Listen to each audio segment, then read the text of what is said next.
host.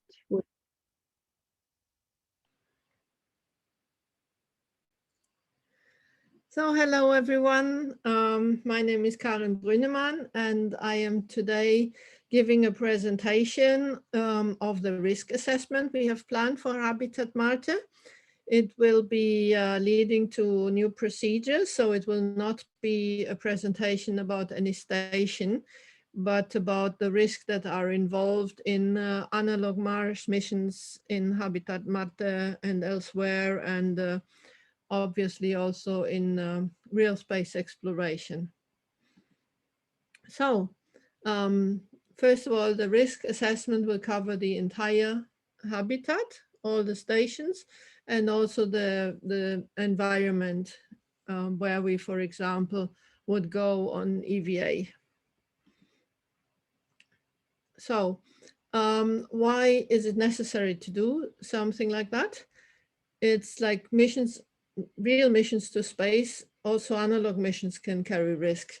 And only some examples are the High Seas mission in 2018. It was planned for, I think, 8 months. And after 2 weeks, they had to stop the mission because one of the team members sustained an electric shock when they were trying to repair something at the energy supply. More recently, I think it was 3 weeks ago, the Hydronaut underwater analog mission had to be cut short because of an unexpected risk of hypothermia to the analog astronauts who were in a habitat underwater. And there are many such examples of risks that we can see also in analog missions. So when we talk about risks, we always have to talk about the probability of a risk occurring, and if it occurs, what kind of impact it has. And in analog missions, we have or in real space missions, we have kind of 4 levels of impact. It's the lowest level, it's to simulations and tests. Yeah, maybe something goes wrong with one of the hydroponic experiments and it has to be repeated. So that would be a risk with a rather low impact. Yeah, it has some impact on the tests as you have to do it again. And then there are risks to the systems or science as such. So maybe the entire experiment can't be conducted anymore. Like when with the High Seas missions that they had to cut short. So the entire science, there is a risk to humans. In that case, also High Seas, someone got injured. Yeah. And a risk to humanity, we actually don't expect in space flight. We do that here on Earth, like climate change is a risk to humanity. But we haven't seen any risk in space flight that would pose any danger to entire humanity. So within a certain degree of low probability and low impact, risks are usually acceptable. Yeah, we can accept the risk that something in the hydroponic experiment goes wrong and we have to do it again. We don't have to take really massive precautions to stop this risk from occurring. So when we analyze a risk, we always give it a figure. Yeah, like low is 1, medium is 2, high is 3, and also the impact simulation and test is maybe 1, system science 2, humans 3. And then we multiply the probability with the impact, and we have an indication of how big this risk is for us. And in risk analysis, we actually understand risks to be both threats and opportunities. Yeah, it's kind of a risk that I make accidentally a new discovery that will advance space exploration. So it's also some under the term of risks. And of course, we want to avoid and minimize the threats, but we want to exploit and maximize the opportunities. Yeah. So if something is high, be it a high level threat or high level opportunity, we always have to do something, either against it or for it if it's an opportunity.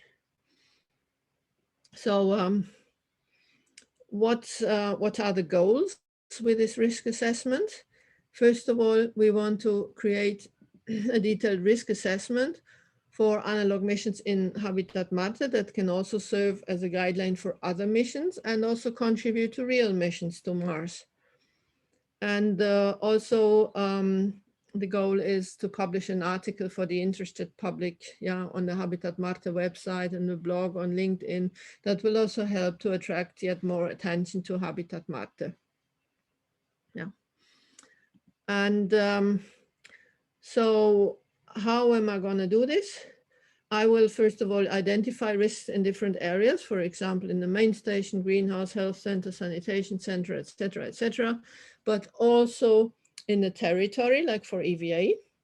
Yeah, if we do EVAs to the volcano, we have to, for example, include the risk that there is a volcanic eruption or that someone will slide down the slope of the volcano because it's steep and they could potentially get injured or something like that. Then there are usually risks within processes. Yeah, for example, that someone in an experiment forgets one step. That's usually a process risk. And then also general mission. Yeah, that can be, for example, that team members have a conflict or some team members not available anymore. And then we don't have enough person power to complete the science. Yeah. And there are other areas as well where we have to look into. And once we have identified those risks, we will do that for the dimensions of the risk, that both threats and opportunities, to simulations and tests, to systems, equipment, science, to humans, physical risks, psychological risks, interaction-based risks. Humanity, we don't accept to find any risk there, and also to the general mission of Habitat Marte. Yeah, and we make a calculation, probability, impact, and if we multiply these two with one another, we come to some sort of prioritization. So the risk with the highest number always has the highest priority. And then we can also go a bit further and classify risks into the categories. First of all, there can be risks that are only applicable in Habitat Marte. For example, special geological features that only exist around Habitat Marte.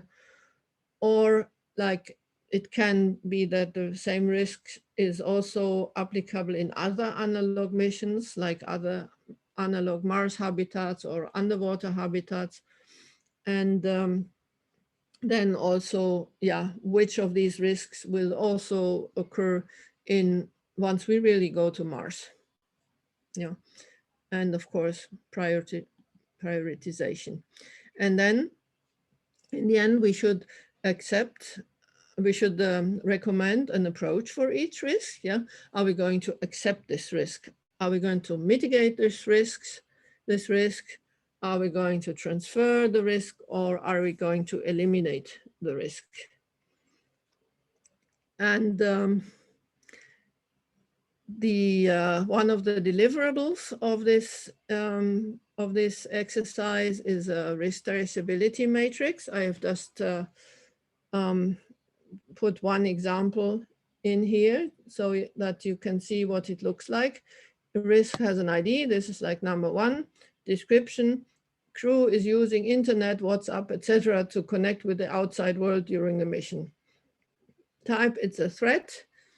It's in Habitat Marte, it's in other analog missions, it's in real space flight. The consequence is the isolation is not maintained, and it can have a negative impact on psychological experiments because the crew is not really very isolated anymore if they keep connecting.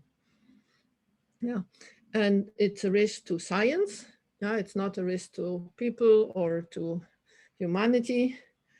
The probability of it occurring is, for example, 4, and the impact is, for example, 3. And when I multiply this 4 times 3, I get a priority of 12. And a proper approach could be to mitigate the risk by an action, for example, create a protocol regarding the use of internet and smartphones, and also explain to the crew what are the consequences to the science if they keep doing it. Yeah, and then the risk has an owner. I just put Julio as an example, and it has to have a deadline here so that the action is actually performed. Yeah, and yeah, another deliverable will be the summary of the findings.